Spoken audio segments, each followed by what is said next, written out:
What's up, everyone? Welcome back to Quest Mode. One of my most anticipated games of 2019 is the Resident Evil 2 Remake. Just hearing about this game gets me super nostalgic about the original, so I decided to dig through my collection of retro video game magazines, and I found this issue of Electronic Gaming Monthly with the original review of the game from over 20 years ago. So if you're curious what made this game such a big deal way back when, and why it's so cool that we're getting a full-on remake, well, let's get into it. Alright, so here we have issue number 104 of Electronic Gaming Monthly, published all the way back in March of 1998, and in it, we have the review of Resident Evil 2.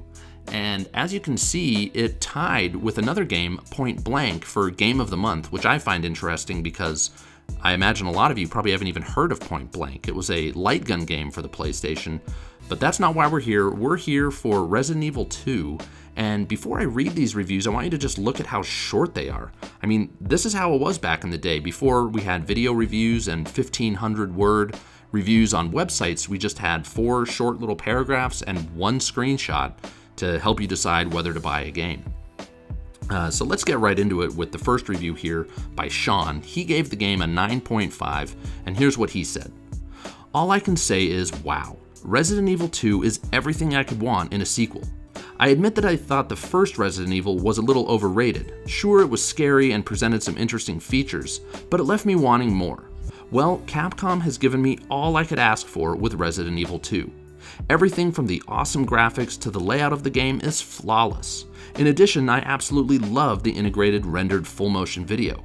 Gone are the days of cheesy actors and horrible dialogue.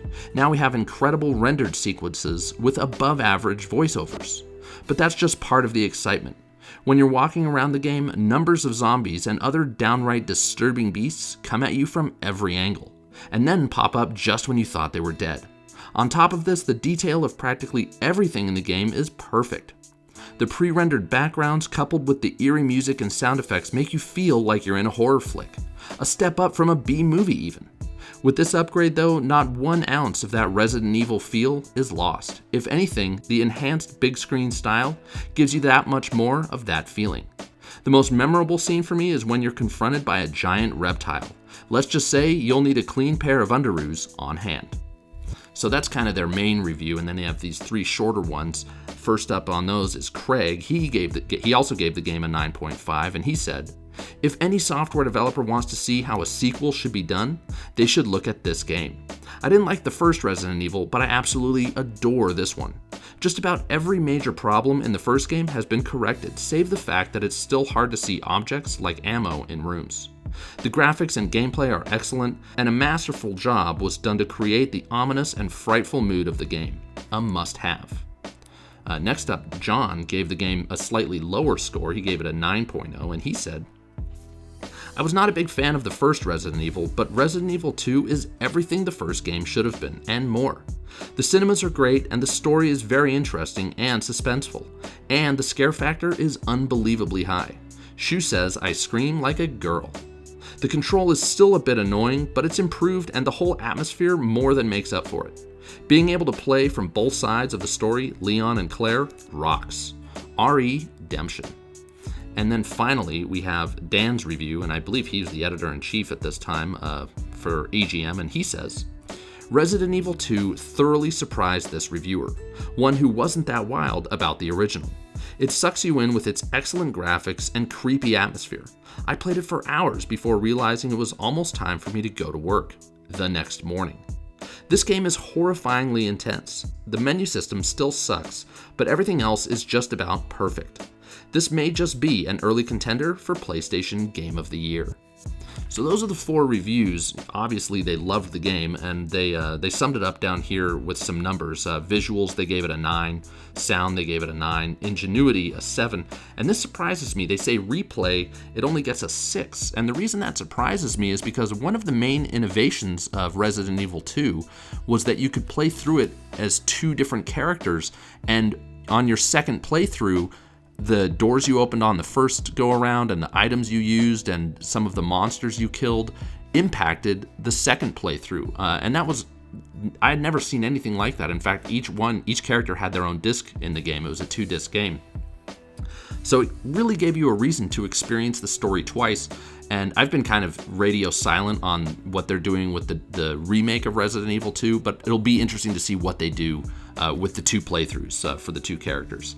But back in the day, that was super innovative, and we hadn't seen anything like it. And they do say a few other things over here. The best feature of the game, the horror and suspense. The worst feature of the game, somewhat awkward control. And yeah, we all know it had those horrible tank controls. But on the new one, we're going to get the over-the-shoulder perspective that's much more similar to what we saw in Resident Evil 4.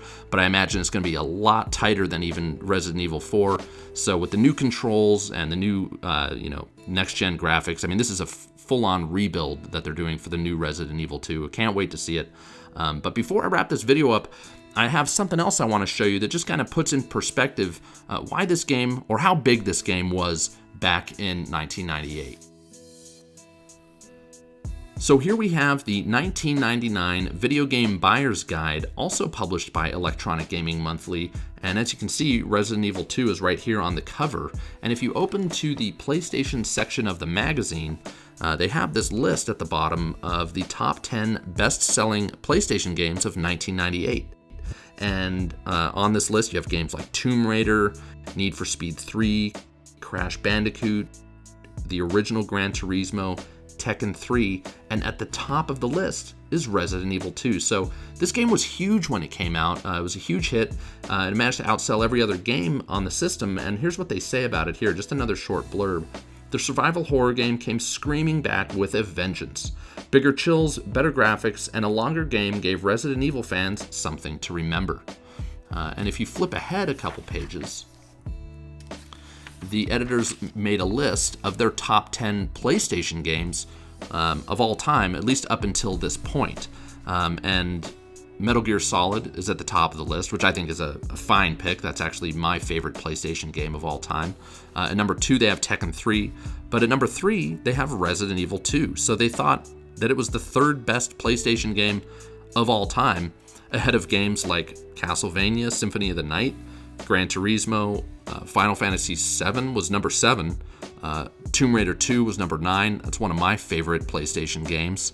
And then number 10, Devil Dice, a puzzle game that I never got to play. But here's what they said here about Resident Evil 2. Games don't sell over 10 million units worldwide for no good reason. And if you've played Resident Evil 2, you'd know why. Mixing wonderful presentation with beautifully orchestrated action sequences, it's a genuinely scary game that has helped define a whole new genre of action-adventure. One of those games that you really have to own. And what they say there about it defining a whole new genre of action-adventure is really true. I mean, Resident Evil 2 was the first game that I can remember that combined, AAA graphics and production value and awesome gameplay with a level of storytelling that we hadn't really seen up until that point. I think Resident Evil 2 came out before Metal Gear Solid, which was another brilliant storytelling experience, but Resident Evil 2 was kind of the first to present a video game in a cinematic way that was comparable to what you could experience from a movie. Sure, the voice acting was terrible, and the graphics by today's standards are awful, but back then it was really something special, a really true AAA experience, kind of akin to what we expect from AAA games nowadays.